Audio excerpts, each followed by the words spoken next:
Hi guys, welcome to another video. I have been wanting to film a Q&A type of video for a while now, and I have tried, but these types of videos always tend to make me a little nervous because I'm literally just sitting here talking about my life. And I don't know, sometimes that's just a little terrifying to put on the internet. So I have tried to film these before and ended up never posting them because they just make me so nervous. But I'm just gonna try today, and if you're watching it, clearly it went well. Oh my god. Ruby just opened my door. We're just gonna talk. We're just gonna catch up like two besties who haven't seen each other in months because there's a pandemic. Let's just jump right in. Let's just dive in. Already nervous. I don't know, whatever, shut up, let's go. Dorothea's bestie. Love the Evermore reference. Guys, I literally haven't socialized with anyone in like 5 days, so this is like my first time speaking out loud in a long time. Dorothea's bestie says, how do you deal with mind block when you feel like you have no creativity? Asking this because I feel like I'm not creative enough and I have projects to do. Creative blocks literally make up 70% of my life. My life is basically making YouTube videos and content, and everything that I enjoy doing is some type of art form. I don't know, I consider myself a pretty creative person. I feel like when you are a creative person, creative blocks are so inevitable. That's why I sometimes don't post for weeks at a time, because I don't want to just make a video that I don't want to do, and the videos that I do want to do sometimes take a really long time. Like my last video took an entire week to film and edit, and I'm in the process of making a video right now with Brandon that is taking a very long time too. So the really creative ones that I really enjoy making just take so long, and then like it's really hard to keep thinking of ideas that I genuinely want to do. And I guess the way that I deal with it is I kind of just don't like sit there and force myself to try to like think of something. It just never works like that. Like I just get random bursts of inspiration at the most random times. Like for example, yesterday I was scrolling on TikTok and I saw a TikTok of this boy in the shower with like a suit on. He was just like filming himself in the shower while he was wearing a suit, and it sparked this whole scene from a book in my head, and I was like, I could write a really good scene based off of this TikTok. And I don't know, I just get really random bursts of creativity. So I would say don't just like sit there and try to force yourself to be creative and to think of something. I don't know, go for a walk. Go on TikTok, read a book, watch a movie. You never know where inspiration will strike. How does one deal with the inability of opening up to people and the desire for new friendships? I don't know. I usually, when I meet someone new, I get a feeling about them, and it's like my intuition. And if it's not such a good feeling, I will distance myself from them. And if it's a good feeling, I might tell them my entire life story. I also have a really hard time making friends too. I mean, my two closest friends I've literally known since middle school, so it really takes a lot for me to genuinely trust someone. And I always get in my head and I'm like, this person is out to get me, even if they like absolutely are not. Go with your intuition. When did this turn into an advice video? I should not be giving advice. Lena says, how drastically has your mental health changed with quarantine and moving out? I feel like when I was living at home, my mental health was pretty stagnant, which not even in like a good way. I wasn't like feeling extremely sad and I wasn't feeling extremely happy. I was just kind of like lifeless, if that makes sense. And that's part of the reason why I wanted to move out. I think that now that I am moved out, sometimes I have like really, really good days. I'm having way more like really happy moments than I had when I was living at home. But I'm also having some not so good days, which I feel like is just normal. You're not always gonna feel happy, and hopefully you're not always gonna feel sad. So I'd say overall, my mental health has gotten better since I moved out. I'm getting out of bed a lot more, I'm cooking a lot more, and even though I don't really leave my apartment very much, I mean, I was leaving it in the summertime quite a lot, but I mean, coronavirus cases are literally at an all-time high, and it's also cold and disgusting out. Why would I leave? What's out there for me? Ava, she says, do you ever feel that you might consider acting as a serious occupation later in your life? Why can't I get through a single question without stumbling on my words? I've never thought of acting as like a job that I want. It's more of just like something that I really enjoy doing, and I don't think I'm like amazing at. I don't really think I'm amazing at anything, honestly, because I just don't want to get overly confident ever. I don't know, acting is just one of those things that's like such an escape for me. I just like being other people. I like dressing up, and I like being told what to say and not having to think about what to say, and just like getting to be another character that's not you. And I just love films so much, filmmaking and all of that. I mean, it's so fascinating to me. And when I made that short film with Brandon, like last year, there was just so much that went into that 8-minute short film that like I would never have known about before making that. Like, I just didn't know how much went into it. I mean, you have to make like the schedule and figure out when to shoot which scene. So I would like to do acting.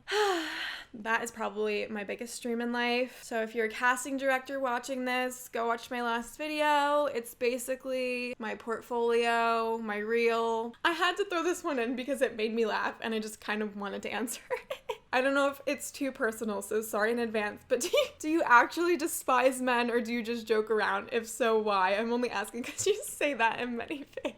I don't know if I've ever used the word despise. That's like so strong. I just find it very hard to trust a man. There's just very few guys in my life that I genuinely trust and think are good people. And it also just really, really, really, really takes me so much to be attracted to a man. I've never really been one that like has a bunch of guy friends and feels super comfortable around guys. I just think this is so funny that someone asked me that. New shows that you've been obsessed with or your favorite show of all time. I haven't been watching any shows. I did watch Queen's Gambit, but I didn't finish it because I got kind of bored in like the last few episodes. My favorite shows of all time are probably New Girl and Peaky Blinders. Two very different shows, but New Girl I've literally watched 8 times and it makes me laugh every time I rewatch it. I just love that show so much. I love every character. Peaky Blinders, don't even get me started on Peaky Blinders. I watched that show a few months ago because one of my closest friends recommended it to me, and it was never a show that I thought I would get into, but oh my god, it affected me more than I think any show ever has besides Game of Thrones. I love Cillian Murphy with a passion. What a man. The writing in that show is some of the best writing I've ever seen in a show. Some of the shots in that show literally turned me on because of how good they were. Oh, it's so good. It's so good. I literally recommend it to everyone that I talk to. What is your Hogwarts house and who is your favorite Harry Potter character? I'm pretty sure my Hogwarts house is Ravenclaw. My favorite Harry Potter character is, I think it's Ron. I just love Ron. When I rewatched the entire Harry Potter series at the beginning of quarantine, Ron just really had a special place in my heart. I don't know, I just love him. Love me some Ron. Ronald Weasley. What is your advice on living alone, especially for people who are close to their families? Is there any moments where you miss the noise and chaos of living with your family? Yes. Me and Claudia literally talk all the time about how we miss living at home and like being together and being able to like go into each other's rooms at like 3 a.m. and just like make TikToks and stuff. And that sounds stupid because we literally live 10 doors down from each other, but it's just different. I will say though, I feel like it's made us closer because now that we don't see each other every single day, when we do see each other, it feels like more special. I really do love living alone and I love having my own space. And I'm such like a loner. I don't know anyone in my life who likes being alone as much as I do. It's just really bizarre how long I can be alone and be fine. Regarding advice, I would say you really just have to like want the change. The pros have to outweigh the cons. Honestly, when I make big decisions in my life, I kind of just know. And I knew when I wanted to move, I was like, I know this is the right choice. I can't stay at home anymore in my tiny little room. I definitely don't regret it at all. But sometimes I miss it. Denny says, least favorite thing about sharing your life on the internet. Probably the fact that anyone new that I meet can watch my videos and learn quite a bit about me. I just don't really think about it. Out of mind, out of sight, out of mind. What? No, that doesn't make sense. Ignorance is bliss. What's the funniest, cutest story you have about your cats? I shockingly got a lot of questions about Ruby. I didn't know people cared so much about her, but I love it. Ruby is a very, very odd cat. She sucks on her bed, this bed right here. It's really cute, but it's also like kind of bizarre. Anytime I show her affection, she has to go nurse on her bed. She also does it on anything that's like fuzzy. She likes to hop on my lap and lay down while I'm going to the bathroom. She plays fetch when I take baths, which is pretty much almost every night. She gets up on the side side of the bath and sticks her entire arm in and then brings it out and licks the water off of her arm. She likes to lick my feet when I get out of the bath. She likes to drink my bath water. So basically Ruby is, in her past life, she was an old perverted man. I don't even know how many times I've dreamt about you. So what is your weirdest dreams? Do you note them when you wake up? I feel so flattered when people say they have dreams about me because I have extremely vivid dreams every single night. And they're always about people that I have crushes on, and then my dreams just make me have even bigger crushes on them. I have some very, very weird dreams sometimes, but lately I've only been having dreams about falling in love. It's actually quite heartbreaking because I wake up sad and alone and wishing that there was someone next to me. Anyways, I do write my dreams down. I have a whole note section in my phone of dreams that I've written down, and I go back and read them, and I have them from like 3 years ago. I highly recommend everyone does it if you have crazy dreams like me. Most of them are so bizarre. I've had so many about Timothée Chalamet, so many about this other person that I can't tell you. Jackie says, are you doing anything like any collaboration with a YouTuber or any of that? Obviously not anytime soon because Corona is at an all-time high. And any collab that I would want to do, I would have to travel for. There definitely are some that I would really like to do, but collabs also kind of terrify me. I don't know why. Also, like, I'm so used to my videos just being me and my family. I don't know, it would just be weird to have someone that's not my family on my channel. I think that's what stresses me out about it. But I do want to do it eventually, and I think it would be really fun. Adriana says, what do you feel that changed the most about your personality since you started YouTube? I started YouTube when I was 18 and literally just had gotten out of high school, and now I'm almost 21, so that's almost 3 years. Took me a minute. I feel like a person changes a lot in 3 years. Also, like 18 to 21 is like some pretty formative years of your life where you're like going into adulthood, because I don't think that you're an adult when you're 18. I just have gotten a lot more mature, and my way of thinking is a lot more mature, and at my core, you know, I'm the same person still and still like a lot of the same things, and I'm still a lonely ass bitch. In the ways that matter, I am the same, but I've also changed a lot for the better, and I'm proud of my growth. Also, a lot of the videos that I would have made when I started my YouTube channel, I wouldn't really make now. I feel like I have a lot higher of a standard for myself. Paulina says, have you ever thought about... Dude, these sleeves are so puffy. They're like in the corner of my eye. Have you ever thought about going to college? If so, what would you most like to study? I never thought about going to college. I never, ever planned on doing YouTube as like a career. It was just something that I always had wanted to do. So I was like, if I feel that strongly about something, I have to do it. Like, I won't feel good about myself if I don't at least try something, because like, what's the worst that can happen? You fail? Oh well.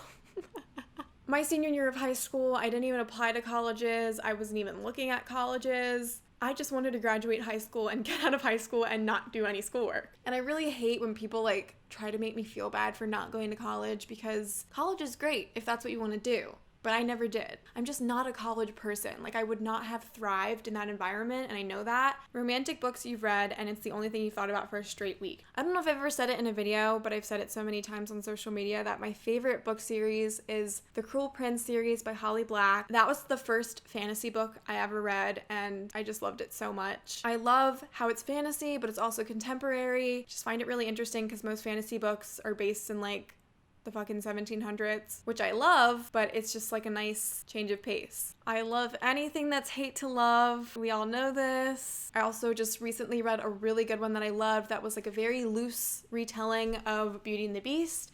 It's called Uprooted. I really, really like when in books the main plot is like so good that you're not even thinking about the romance, and then the romance like comes in and you're like, oh my god, I wasn't expecting this. This is a nice little treat. Cruel Beauty is also another Beauty and the Beast retelling that I really enjoyed. People always tell me to read Sarah J. Maas books, and I have. I read the first 2 books of her A Court of Thorns and Roses series, and I really liked them, but after the second book, I just had no desire to keep reading, so I didn't. I also read her Throne of Glass series, only read the first 2 books. I loved the first one, and I loved the second one. Literally might be one of my favorite fantasy books. And then I started reading the third one, and I got about halfway through it, and I just didn't really love it. I can't force myself to read a book if I'm not genuinely enjoying it. Just a few more. These ones are from Instagram. Are you comfortable with your sexuality yet? Of course, I got so many questions about my sexuality. I am definitely comfortable with my sexuality. A lot more comfortable than I was in my last Q&A video I made like a year and a half ago. I don't even know how long ago that was. But I'm still not like completely comfortable talking about it on the internet in front of so many people. I'm very comfortable talking about it in my personal life with people that I'm close with. Talking about really personal things on the internet has always kind of terrified me. But with that said, I feel like I make it pretty obvious. Last question. Please talk about people like us. People like us who have never been in a relationship. Sometimes it's lonely.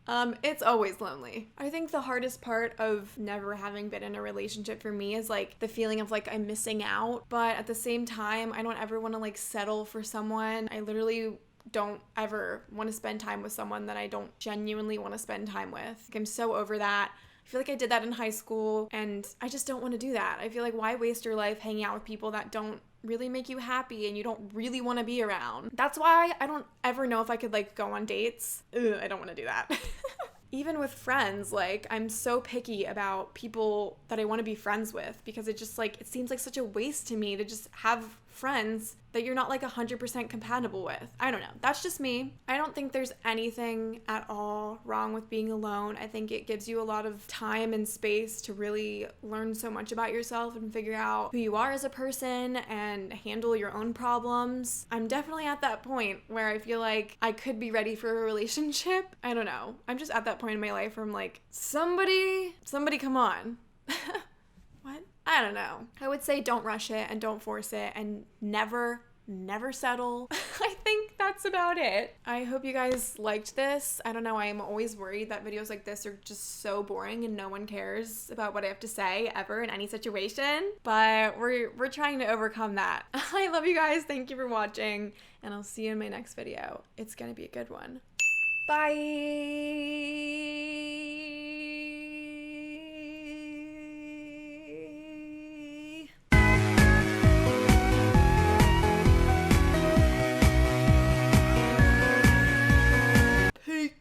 Fucking blinders. Yeah, so anyway, if anyone out there can do a really good Tommy Shelby impression, please DM me.